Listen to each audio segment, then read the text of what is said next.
एक बंदा जानवर ख़रीद लाया अपना, बेऐब उसने ढूंढा था, बेऐब था, लोड करते वक्त, अनलोड करते वक्त या घर पे या बच्चों के साथ किसी भी अंदाज में उसको कोई चोट लग गई और चोट बड़ी वाज़ेह, उसकी आंख ख़राब हो गई या सींग टूट गया या इस तरह का कोई टांग टूट गई, इस तरह का कोई मामला हो गया।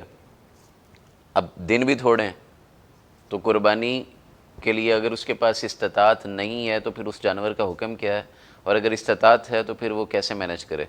देखें जी, बुनियादी चीज़ तो यही है कि अगर तो वो इस्तात रखता है तो उसको बदल लेना चाहिए। मतलब चूँकि बताया गया ना कि ये जानवर जो है वो कुर्बानी पर अब नहीं ऐब लगते। वाला जानवर तो कोई नहीं लेगा ना सर जी। ऐब वाला नहीं, मैं ये कह रहा हूँ कि कुर्बान कर रहा है ना उसने, अब तो ले चुका, जी अब ऐब उसमें पैदा हो गया, ठीक है। तो ऐब वाला जानवर जो है वो कुर्बानी नहीं करेगा ना। वो जो जैसे हम पहले बात कर रहे हैं कि ये चीज़ें नहीं होनी चाहिए, जैसे आप कह रहे हैं कि गिर गया और टांग टूट गई, तो अब टूटी टांग वाला तो आप कुर्बान नहीं कर सकते ना बुनियादी उसूलों के मुताबिक। तो अगर उसके पास इस्तात और गुंजाइश है कि और जानवर ले सकता है, मतलब इसको किसी और मकसद के लिए इस्तेमाल कर सकता है, या कुर्बानी के अलावा बाकी गोश्त में तो कोई इशू नहीं हो रहा टांग टूटने से।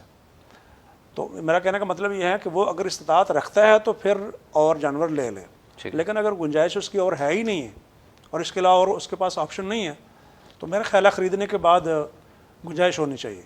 ठीक है। अच्छा शेख, मैं इस्तात ना होने की शक्ल। ठीक है, आप कुछ कहना चाह रहे हैं? उसका एक ये भी हाल है जो एक मशवरा था ना जी कि एक बंदा 70,000 रुपये का एक बकरा लेकर आया है या छतरा लेकर आया है, अगर वो उसका कोई इस तरह कोई मसला बन गया, कोई प्रॉब्लम आ गई कुर्बानी करने से पहले, वो बाज़ार में जाकर फ़रोख्त कर सकता है। कसाब तो ले लेगा ना, उसमें तो कोई अर्ज नहीं। वो 10,000 रुपये का अगर सस्ता भी फ़रोख्त हो जाता है, वो 10,000 रुपया मज़ीद शामिल करके वो नया जानवर ले आए। ठीक है, यानी कोशिश यही किसी करे ना किसी अंदाज में वो कोशिश ये करे। डॉक्टर साहब की तदबीर में तो बिल्कुल एक आसान हल उससे भी है कि अगर वो उसको फ़रोख्त कर देता है तो हिस्सा रख ले, कुर्बानी करनी है ना उसने। नहीं नहीं नहीं, बिल्कुल ठीक है।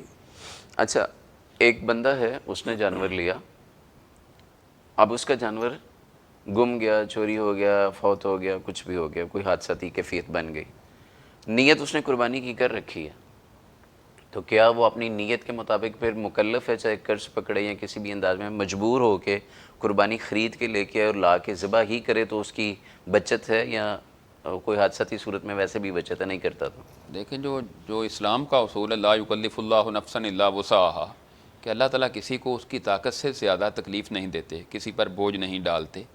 तो बात यह है कि अगर उस कुर्बानी का जानवर लाया था, वो जानवर मर गया या गुम हो गया, तो अगर इस्तिताअत है तो वो और ले आए, अगर इस्तिताअत नहीं तो वो पहले भी मुकल्लफ़ नहीं था, यानी पहले भी उस पर लाजमी नहीं थी। अगर इस्तिताअत ही नहीं उसके पास, अगर इस्तिताअत है तो वो और ले आए। इसको आप दूसरी मिसाल इस तरह समझें कि एक बंदे ने 1,00,000 रुपया कुर्बानी के लिए रखा हुआ था, वो 1,00,000 रुपया कुर्बानी लाने से पहले चोरी हो गया, अब वो क्या करे? अब भी तो वो यही करेगा ना कि अगर इस्तात है, वसाइल इजाज़त देते हैं तो वो कुर्बानी ले आएगा, और अगर वसाइल नहीं हैं तो फिर वो कुर्बानी नहीं लाएगा।